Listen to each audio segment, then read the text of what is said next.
is because of the Venezuelan strikes, and you know about this because I mean you used to work down in Florida, you've covered this region before. Get a little bit deeper on that. I mean, what is like, why is it highly unlikely? Just as unlikely as some random scraping of tattoos off of Twitter and placed in FBI documents as allegations of Tren de Agua. Why is it unlikely that these boats are quote unquote drug boats? Well, they may well be drug boats. They may well have been drug boats, right? They could have been taking cocaine to another island. That's entirely possible, and it's possible that ultimately the people who do that for their livelihoods were intending to bring them into the Port of Miami or Port Everglades down in Fort Lauderdale or some other place. That's all possible. But that's not what we're saying when we killed them, right? We're saying that they were en route to USA right now. And I will tell you, I've got plenty of offshore miles.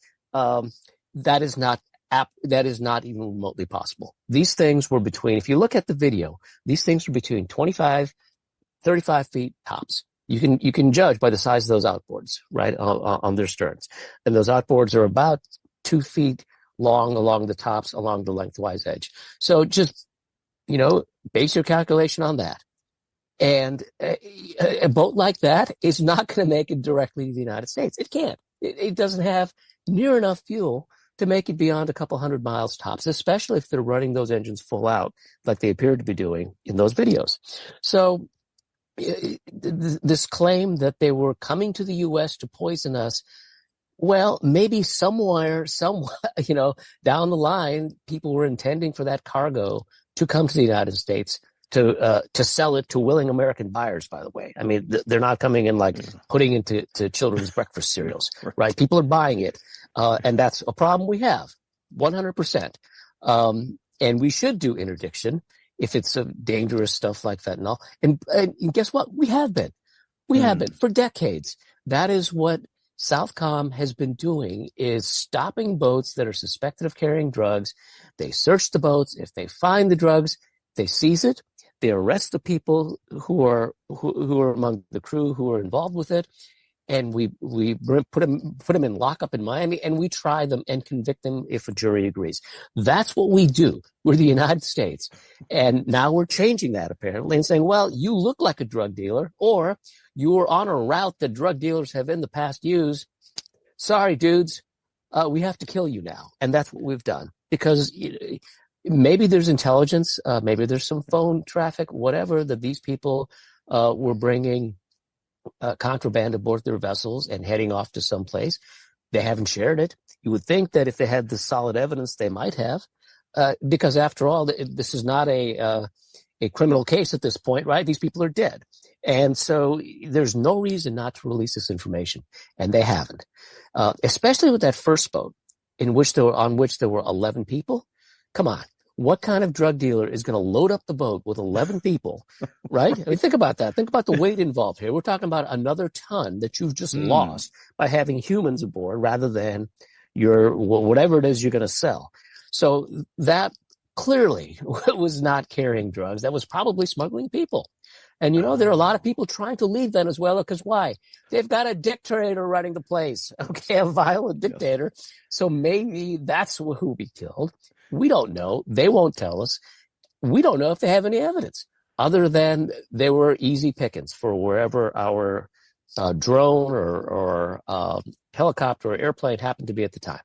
We don't know. They won't tell us. And interestingly, when you ask the Pentagon, they refer you to the White House. I've never seen that happen. Never seen that happen when they've undertaken some sort of operation.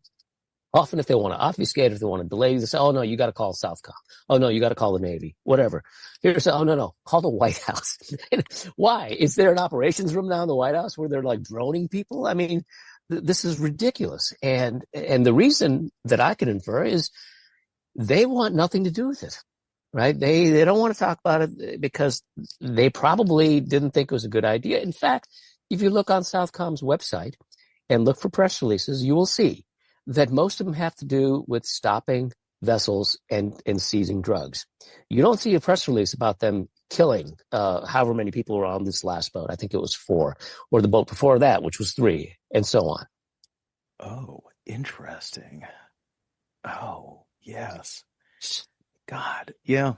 It astounding. It reminds me so much of the landmark Supreme Court ruling, which, it was hard to comprehend in the moment last summer when it landed just how much of a landmark it is.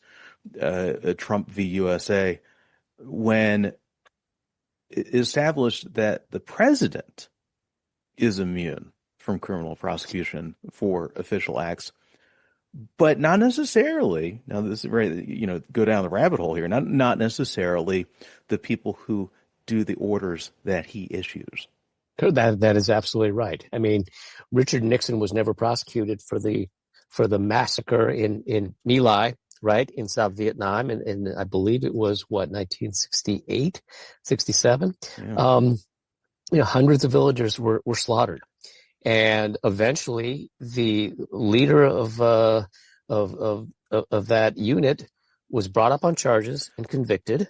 That was William Calley, I believe, Lieutenant William Calley, and I believe Nixon ultimately gave him a community sentence, or gave him like community or a home detention or some such thing.